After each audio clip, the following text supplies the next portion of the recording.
Sejam todos bem-vindos, muito bem-vindas. É apresentar, né, a Cleila e a Anne para falar sobre um tema central que ainda hoje é muito discutido, muito desconhecido por parte de algumas empresas e muitas vezes muito mistificado também. Então, por que coaching? Antes de a gente começar com essas reflexões, né, eu vou pedir que a Cleila e que a Anne façam aí a sua apresentação, né, para que a gente possa, então, começar aí o nosso bate-papo.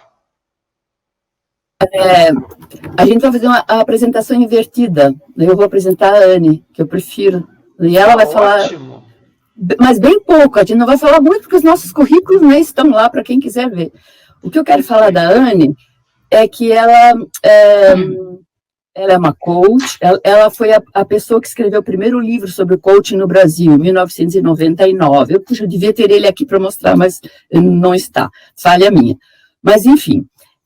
Ela trabalha, então, como coach, como consultora, há muitos anos, e ela também faz formações, certificações, e uma das certificações foi justamente essa do programa Master Liderança e Coaching, que eu participei lá em São Paulo. Humberto Abrão, que está aqui, também participou, o Giovanni também participou, depois, não na mesma turma, mas o Humberto e eu fomos da primeira turma dessa formação. Ela também faz outras certificações, o Will Schutz, né, o Elemento Humano, e aquela do Barrett Value Center, né, Transformação Cultural, que é uma abordagem muito... Também foram um dos primeiros aqui no Brasil que trabalharam com essa metodologia do Barrett Value Center, né, Transformação Cultural.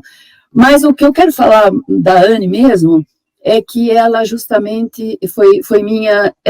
inspiradora, e continua sendo, vai continuar sendo sempre minha inspiradora, porque ela tem uma qualidade, ela é muitas coisas, né, mas ela tem uma qualidade que é aquela que eu fico me aprimorando. Eu acho que todos nós que trabalhamos com coaching, com pessoas, gostariam de ter essa capacidade que ela tem. Ela tem uma capacidade de, quando a gente está falando, assim, no discurso, ela consegue pensar aquele ponto, aquela palavra, aquele conceito, aquela ideia que faz a gente... Peraí. Ela tem essa competência. Isso significa uma escuta muito boa, mesmo sem ser uma pessoa que vive no Tibete, porque ela é bem agitada, ela vive em São Paulo, né? Mas ela consegue, quando está trabalhando no coaching, quando está trabalhando numa formação, ela assenta e escuta. Então, essa qualidade de escuta, para mim, é a mais importante que existe no profissional que trabalha com pessoas. E ela tem. Então, é isso que eu queria falar dela. Obrigada. Agora, invertendo, posso? Por favor. É uma honra. Cleila e Dodô estar aqui com vocês, compartilhando com pessoas tão importantes, queridas, no dia a dia das organizações. Dividir isso com vocês. É uma honra para mim, Cleila, estar aqui também no lançamento do seu livro, que acho que ele é Psicologia, Coaching, Fronteiras e Inflexões Impertinentes. Nós precisamos fazer essas reflexões. A Cleila esteve comigo no primeiro programa Master de Liderança e Coaching, o PMLC, que é um programa de 330 horas. É uma jornada forte de investigação, de coaching, liderança, e trouxe provocações, assim, já trouxe suas reflexões impertinentes há quase 10 anos já, né, foi da primeira turma. Então é um prazer estar aqui com você. Sei que você é uma pessoa que procura fazer a diferença, né, dispensa apresentações no Paraná, e uma das coisas que eu acho que você foi buscar também no programa e trouxe para a sua vida foi integrar conhecimento com compromisso no coração, com cultura, né? Então, acho que você trouxe esse tema todo o tempo, a gente debateu bastante, espero que a gente divida algumas coisas interessantes aqui com os nossos amigos. Muito bem. E agora, então, que a gente já...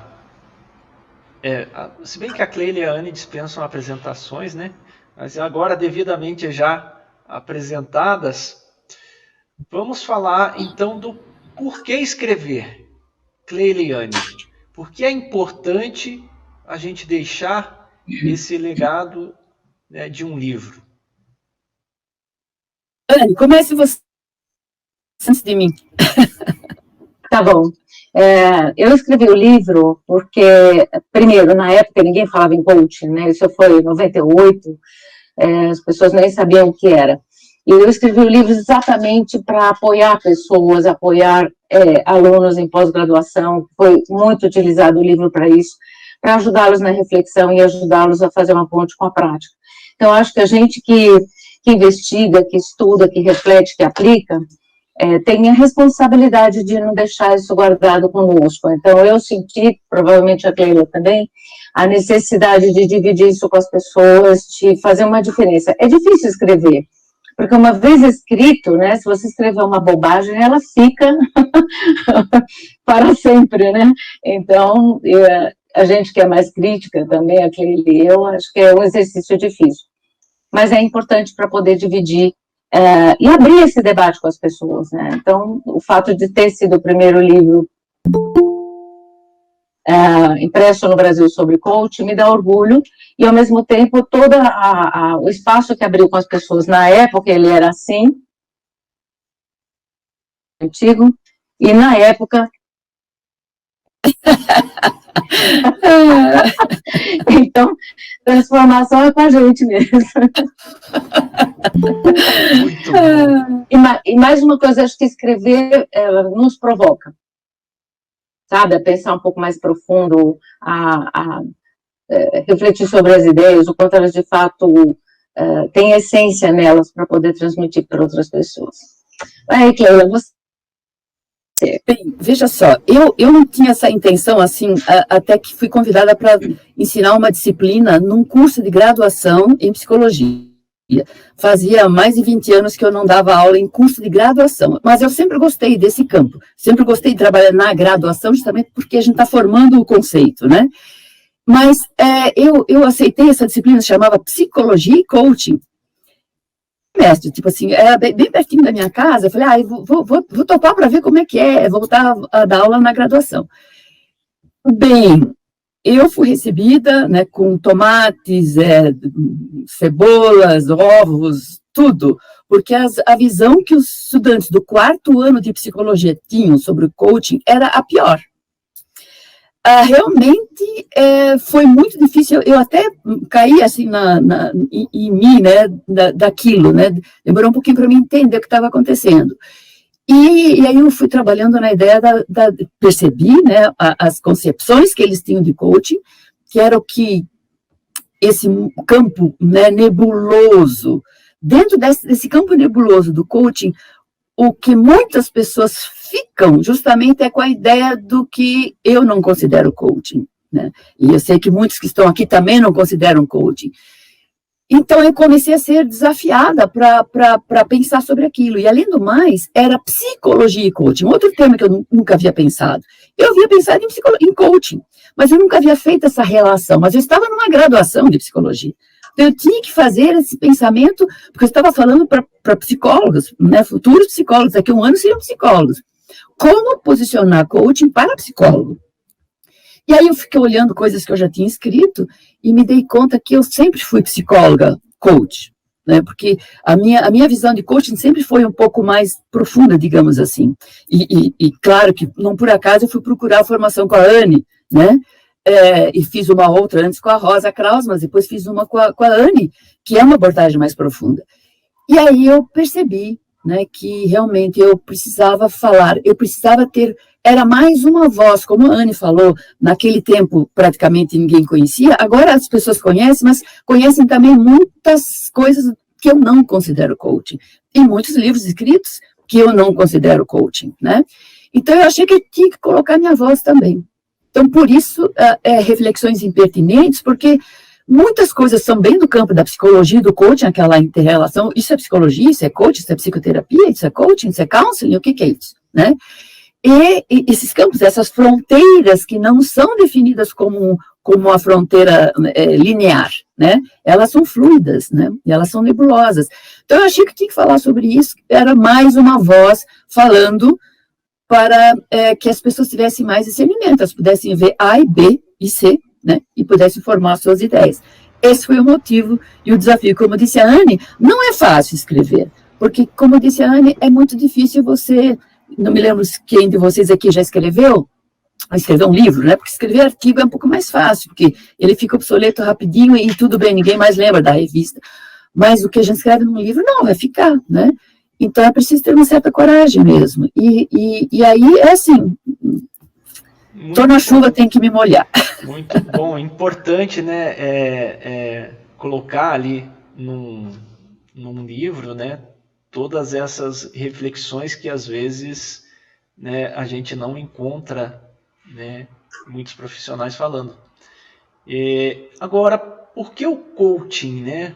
Quais os benefícios para o coach, né, de realizar o coaching? Anne, pode falar você? Posso.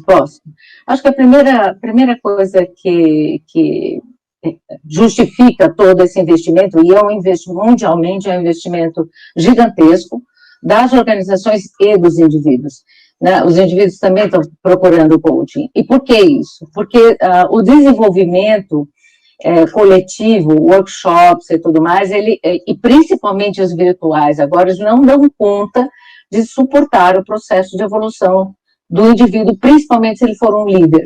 Então, é preciso um atendimento, um foco customizado, que vai ser específico para aquele indivíduo. Então, a primeira coisa é você ter um suporte customizado para pessoas que estão em posição estratégica, para as pessoas que têm um impacto muito forte no negócio, porque ele é um processo, a maioria das vezes, eu não acho caro. Uma coisa que me incomoda é que muitas vezes as empresas gastam muito, investem muito em searching, investem muito em outplacement e não investem tanto assim no processo de coaching ou acham caro. Então, eu acho que ele é barato. Quando ele é bem feito, ele é um investimento importantíssimo, barato no sentido de que o custo-benefício é mais do que se paga, porque as pessoas se desenvolvem. Então, ter uma cultura de desenvolvimento, você que é inovação, né, Dudu, você trabalha com isso, o quanto é importante a base do desenvolvimento é modelo mental. É cultura. Nós somos seres culturais. Então, para você levar uma pessoa a uma evolução, é preciso que ela faça um ajuste no seu modelo mental.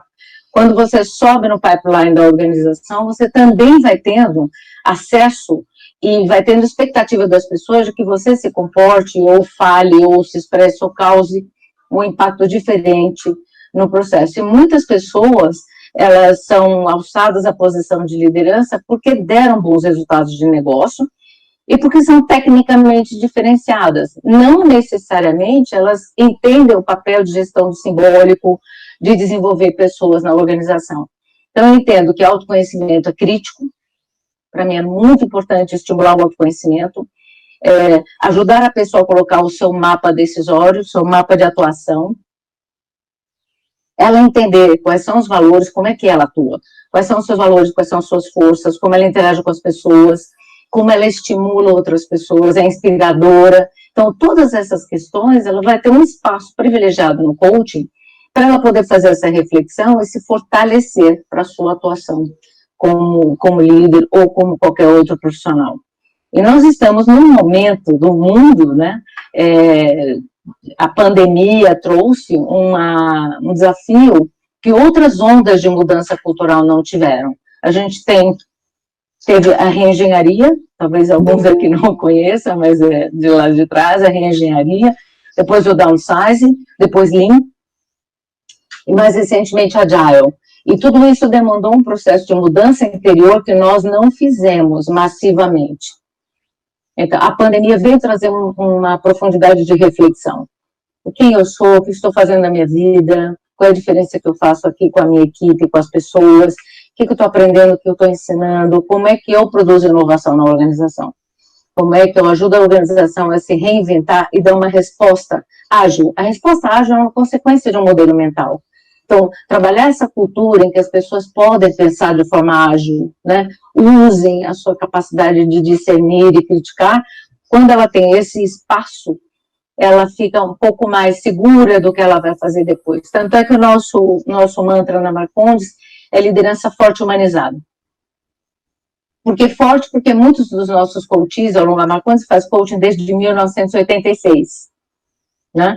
Então, toda essa experiência mostrou que, de um lado, a gente recebe coaches que são muito fortes em termos de negócio, de mercado, de impacto no resultado, mas não são necessariamente humanizados, são duros, são tratores, são pessoas em um nível de exigência que às vezes não levam em conta a outra parte que é o humanizado. Então, ou às vezes humanizado significa olhar para as pessoas, ter capacidade de lidar com elas, estimular as pessoas, motivá-las, tolerar certos erros que são parte da evolução. Ou às vezes ele é humanizado, mas não é muito forte em termos de subir a barra, fazer com que as pessoas, desafiar as pessoas. Então, esse equilíbrio é o que a gente busca no processo de coaching. Além disso, é muito importante que as pessoas pensem como elas tomam decisão. Qual é o critério que elas usam para a tomada de decisão. E muitas pessoas não compreendem o papel, o alcance do papel na organização, principalmente eu estou falando de papéis mais elevados no pipeline da organização, onde o que você faz depende dos outros, quase que completamente. Nós temos níveis do pipeline que 80% do trabalho é feito pelos outros, e cabe a mim, líder no caso, gerir o significado, fazer com que as pessoas compreendam por que elas fazem o que fazem. O Simon Sinek, que é um cara, um top trainer lá do LinkedIn, ele fala muito do why, né? Por que a gente faz o que faz? Então, cultura não é só como a gente faz as coisas, mas por que a gente faz as coisas. Então, acho que o coaching tem esse papel de ajudar as pessoas a investigar por quê? Qual é a base motivacional delas, qual é a cultura delas, o que elas estão levando. Tanto é que você muda o CEO de uma organização, você faz um ajuste fortíssimo na cultura. Se essa cultura não for globalmente sustentável, fortemente sustentável, ele muda mesmo a cultura daquela organização. Então, esse processo, na verdade, ele tem o aspecto individual do coachee, mas para as empresas, para as organizações, promove também uma transformação cultural. Então, é possível a gente ter mudança no modus operandi da organização, é possível a gente ter organizações revendo seus valores, né, e como que elas valorizam as pessoas, né, aqui a gente chama de capital humano. Então, o coaching tem esse aspecto também? Tem, principalmente quando você atende CEOs, VPs, quando você atende um nível mais alto, ou proprietário, né? Quando você atende o dono da organização, quando você atende o sucessor na família, né? Organizações familiares, você trabalha a sucessão, qualquer mudança que essa pessoa tiver vai impactar nos milhares de pessoas que reportam. Então, você tem uma mudança, é um coaching que é parte de um processo de transformação cultural naturalmente, pelo nível de poder que a pessoa tem, pelo nível de tomada de decisão, por ser um acionista, por exemplo. Sim, a gente tem alguma experiência aqui trabalhando com a inovação, né, levando a inovação para dentro das empresas. E as empresas costumam, né, confundir inovação com tecnologia, né, inovação com invenção. E a gente acaba percebendo que esse aspecto cultural nas pessoas de dentro da organização é um fator decisório para que a inovação tenha sucesso. E escutando uma live da Cleila esses dias, ela falou um negócio bem intrigante, mas que bem interessante também, que tem a ver com a minha área. Eu mexo com inteligência artificial. E a Cleila falou, né, a inteligência artificial é fácil de lidar, né? O difícil é a gente lidar com a inteligência humana, né? A inteligência humana tem vários aspectos que a inteligência artificial hoje não consegue sobrepor. E como que as pessoas, os líderes nessas organizações podem lidar com essa transformação tecnológica que a gente está tendo, com essa inovação, com esse aspecto dessa inteligência humana? Cleila. Olha só. Eu tenho uma ideia justamente que tem a ver com cultura, que tem a ver com coaching, que tem a ver com o indivíduo, né? Começa que isso tudo que a Anne falou realmente faz um mapa completo do que é o benefício para o coaching, né? Então eu vou colocar ali só um pontinho. Isso tudo significa transformação no nível individual.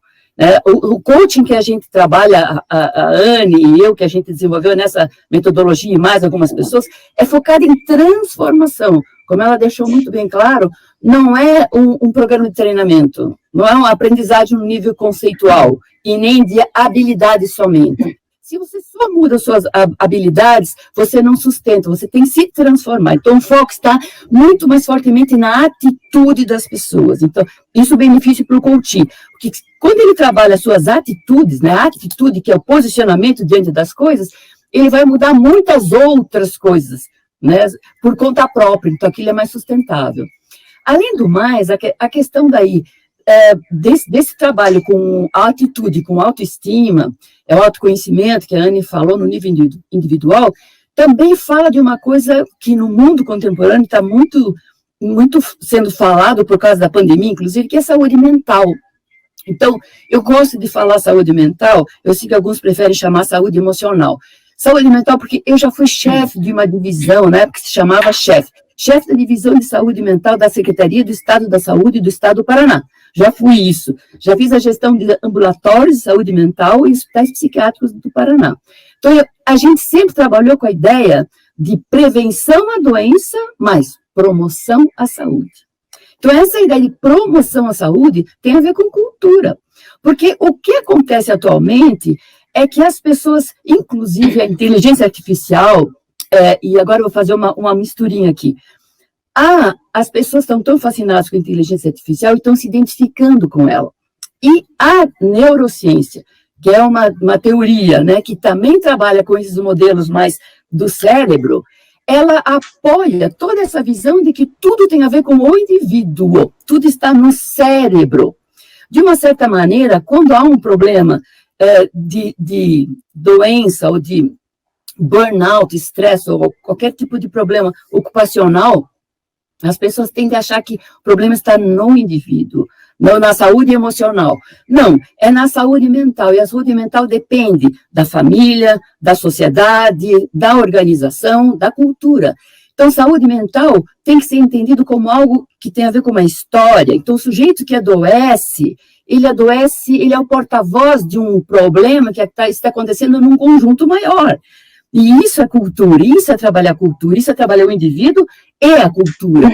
Então, quando a gente fica tão identificado com todas as coisas de reprogramação, né, neurológica, e como se a neurociência fosse... A neurociência é ótima, mas ela não pode esquecer a história, quer dizer, ela meio que desvincula o sujeito do seu contexto, do seu ambiente, ou seja, ela é a responsável, o problema é dela, do indivíduo. E por isso que as pessoas, quando têm problemas... de um participante da empresa, né, que adoece, manda para o psicólogo, para a área de saúde ocupacional, que vai para o psicólogo clínico ou para o psiquiatra. Não estou dizendo que não precisa, mas estou dizendo que se trabalhasse a cultura e a saúde mental com uma ideia de que faz parte de um processo da cultura, você poderia evitar que aquilo acontecesse. Você trabalharia com promoção à saúde, trabalhando com vários dos elementos da cultura. E só para citar, a Anne me lembrou ontem, na nossa conversa, de que o Barrett Value Center fez uma pesquisa, agora, a Anne pode me ajudar nisso, comparando como que eram os valores da cultura antes da pandemia e os durante a pandemia. Eu vou falar só de 3, para mostrar as diferenças de posicionamento. Antes da cultura, o item saúde do colaborador estava colocado na posição 61. Agora, durante a pandemia, ele veio para a posição 5 de importância. O item cuidado, né? Cuidar do outro, cuidar das pessoas, estava, antes da pandemia, na posição 25. Ela veio para a posição 4 de importância. E o bem-estar, que parecia, né, que era algo natural, né, estava na posição 57 na hierarquia e hoje está na posição 16. Então, a gente pode ver o quanto que essa questão da preocupação com o sujeito, o indivíduo, está, né, totalmente relacionado com a questão cultura. Então, quando a gente trabalha com coaching individual, e isso tudo que a Anne falou do líder, da sua posição e da sua autoconfiança, do seu autoconhecimento, da sua busca constante de reposicionamento e repensar, e essa abertura para o feedback, né, Anne, que a gente trabalhou tanto, a abertura do diálogo, essa questão, e essa questão de ser um pouco impertinente com algumas questões da própria cultura da organização, isso vai produzir, né, uma saúde, vai melhorar a saúde, vai produzir aquilo que a gente chama de promoção, vai promover saúde nas organizações. Muito bom. Alguém quer completar? Eu quero marcar um ponto aqui, que é tudo que diz respeito ao indivíduo, qualquer evolução que o indivíduo tenha, a transformação, a gente diz que a transformação é a porta que se abre por dentro. Então, só o indivíduo pode se transformar. Por isso que o coaching é importante, para dar a chance do indivíduo tomar decisões e fazer mudanças. Qualquer indivíduo, na hora em que ele melhora em consciência e equilíbrio, ele promove a saúde em torno dele, de todas as pessoas que ele toca, independente da posição. Às vezes, a senhora do cafezinho faz uma diferença enorme no clima da equipe, né? E ela sabendo que ela está mais equilibrada, que ela tem o valor do trabalho dela, isso aconteceu conosco. A pessoa que trabalhava na Marcondes, consultoria no cafezinho, nós fizemos um trabalho de valor. Qual é o valor do seu trabalho? E ela entrou dizendo que era fazer café e manter o escritório organizado. E ela saiu da sessão dizendo, a minha área é conforto e bem-estar. Então, o salto de percepção que ela deu foi tão extraordinário que quando eu a vi saindo da sala, ela estava tão impertigada, aprumada, cheia de valor, né? Entendendo o valor dela ali. Então, quando você tem qualquer indivíduo, agora, na hora que esse indivíduo vai se tornando líder, entra no pipeline da liderança, e ele vai impactando cada vez mais, o equilíbrio dele é essencial para você ter o equilíbrio na organização. Se o líder chega desequilibrado, ele desequilibra todo mundo. Porque, segundo a premissa do Barrett, é que a transformação cultural das organizações começa com a transformação pessoal dos seus líderes. Então, quando o líder é um trator e ele começa a dar bom dia, coisas básicas, né? Ele começa a se importar com as pessoas, a dedicar tempo para elas, é como se fosse mágica, é um negócio tão básico, né? Mas as pessoas se sentem totalmente diferentes. Quando um líder que é mais, talvez paternalista, se torna mais firme, mais assertivo, as pessoas também se sentem beneficiadas porque ele põe equilíbrio no sistema. Então, é por isso que as organizações investem tanto em coaching para os seus líderes, para que eles tenham a clareza e possam fazer a gestão mais equilibrada possível da organização. E quando você tem um líder que muda, o impacto na cultura é direto. Principalmente se você trabalha com inovação, Dudu. Porque a inovação tira as pessoas da zona de conforto, e se o líder não souber fazer isso de forma equilibrada, fica pior do que antes da inovação. Perfeito, perfeito. Eu ia pedir justamente para a gente fechar esse bate-papo aí com essa mensagem final, né? De para onde o coaching vai nos levar nesse futuro pós-pandemia aí. E o que a gente pode esperar do livro, né? Das reflexões impertinentes da Cleila. Anne, comece você.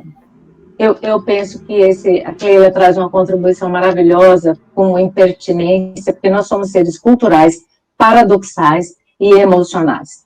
Então, é na impertinência, na provocação, no autoquestionamento, eu ser capaz de me tirar da zona de conforto, mas o coach precisa tirar o outro da zona de conforto para que a gente possa se reinventar, para que a gente possa resolver os nossos dilemas íntimos, né?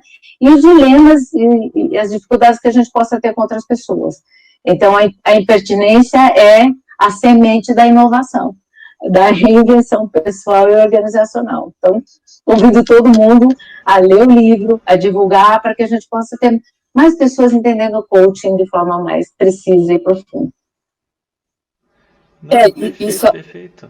Adorei a sua reflexão, Anne. Vou levar ela para os nossos programas de inovação, viu? Que bom. Cleila. Então, eu realmente quero convidar as pessoas, eu escrevi isso lá no livro, né, que as pessoas que se interessarem pelos temas leiam, porque ele não é um livro, não é um manual, e eu não me coloco em nenhum momento como aquela que está dizendo o que é coaching, né, não é isso, não é essa a proposta é trazer alguns exemplos de situações em que eu tive dúvidas e que eu, enfim, eu convido as pessoas para lerem, para questionarem e para depois me darem feedback, né? E isso é que eu acho importante, porque eu ousei falar as coisas que eu penso, e gostaria muito, né, que as pessoas pudessem conversar. Outro dia eu estava pensando, né, que o coaching é um campo tão amplo que a gente precisaria fazer, né, Anne, Meire, Suzane, as pessoas que trabalham com coaching, que eu vi que estão aqui, Humberto, né, que trabalham com coaching, Mariana Godoy, a Anne, mais algumas pessoas, a Damaris, mais algumas pessoas, a gente deveria fazer como fez aquela comissão da Unesco, né? E fazer uma comissão, discutir profundamente os pilares do coaching, né? Quais são os pilares do coaching para o século XXI, certo? E realmente só a partir dessa posição de um comitê de pessoas que pensam diferente, a gente poderia estabelecer o que seria realmente as bases para o que é realmente coaching, né? O que nós entendemos por coaching, como deveria ser trabalhado o coaching. Então, o meu livro é apenas uma proposta, porque quem sabe é o primeiro passo para que a gente um dia forme esse comitê e a gente escreva um livro daí. Isso aqui nós entendemos como coaching para o século XXI. Então, essa é a minha proposta, pessoal, que a gente, né, amadureça esse campo, que a gente fale mais sobre traga mais colaboração para que as pessoas possam entender um pouco mais e não entrem nessas ilusões, né, de muitos convites de uns certos coachings que realmente eu não considero coaching, né? Então, foi esse o motivo principal do livro. Eu gostaria de agradecer muito, muito, muito todos vocês que estão aqui. Acho que a gente já estourou o tempo, né? Estou vendo as pessoas saindo aqui. Que dá vontade sempre de quero mais, né, Cleila? Dá sempre vontade de quero mais. Nós trabalhamos aqui muito com os objetivos do desenvolvimento sustentável, né? Para criar um planeta mais sustentável para os próximos anos. Mas a gente deveria realmente, né, pensar em criar aí os objetivos do desenvolvimento pessoal, né? Para nós criarmos pessoas, né, mais preparadas para esse novo mundo que está aparecendo aí pela nossa frente. Então, gente, o tempo nosso realmente já passou, né? Foi um bate-papo muito gostoso, né? A gente ficaria aqui muito mais tempo falando sobre esse assunto. Podemos até pensar num lançamento, numa live 2 aí, tá, Cleila e Anne? Porque assunto, eu acho que ficou claro que a gente tem muito que aprender aí com vocês. E agora eu gostei de ler esse livro, né? Essas reflexões impertinentes já estão dando aquela coceirinha atrás da orelha ali para a gente buscar, ler logo e logo colocar em prática tudo isso. Gente, eu gostaria de agradecer a presença de todos aí que disponibilizaram o seu tempo. O Marco Aurélio quer falar. Marco, pode falar. Eu quero perguntar, se eu perdi essa aula, onde é que está a plataforma de venda? O Marco Aurélio, ele está sendo vendido hoje em várias livrarias, inclusive pela Amazon, tá? Ou na Brasil Publishing, que é a editora, tem vários lugares aí, hoje sendo vendido, tá bom? Obrigada, Marco Aurélio. Assim você me ajudou a fazer mais uma propagandazinha aqui. Depois a gente pede aqui para a equipe passar o link também para todo mundo aí que participou da live de hoje, tá bom? Gente, obrigado pela presença de vocês ali, por terem disponibilizado esse tempo. Cleila, Anne, aprendi muito conversando só meia hora com vocês. Eu gostaria de ficar aqui muito mais tempo aprendendo e levando esses ensinamentos ali. E espero que logo mais a gente tenha outro bate-papo desse aqui, tão gostoso, tão importante, né? Com tanta energia positiva aqui que nem esse. Obrigada, Dodô. Obrigada, Cleila.